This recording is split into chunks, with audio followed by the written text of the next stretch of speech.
Okay, on this part of the lesson, I'm going to share with you how you write a quadratic equation in vertex form.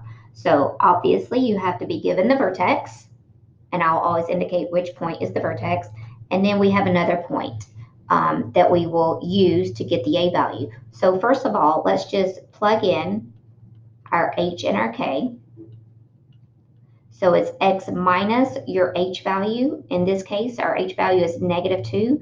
So x minus -2 is really x plus 2. And then our k value is -4. Now, let's take the other point that this function passes through and plug it in for our x value and our f of x. So for f of x, we're going to plug in 4. We don't know our a value. For our x value, we're going to plug in -6. And now we are going to simplify the right side. So we have -6 plus 2 is -4. And then we're going to square that. And that's going to give us 16a.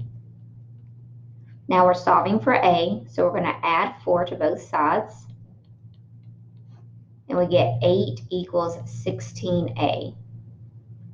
Now we must divide both sides by 16. And the a value is 1/2. So now we can create our equation. Our a is 1/2. Our h value is -2. Our k value is -4. So here is our function in vertex form. Again, remember you can pause the video anytime if I seem to go too fast or you need to get some things written down. Okay, our example number 2, same thing.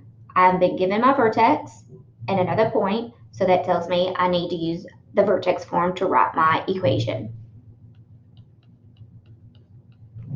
We will be finding the a value. So we're going to have x minus -1. So that's x plus 1.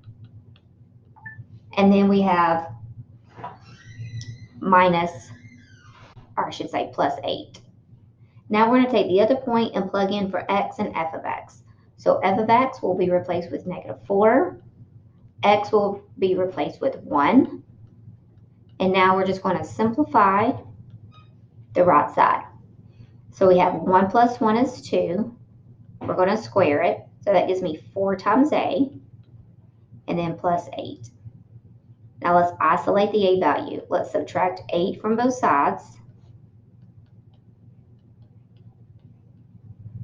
and divide each side by 4. So my a value is going to be -3. Let's put this all together.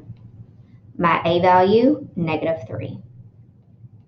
My h value is -1.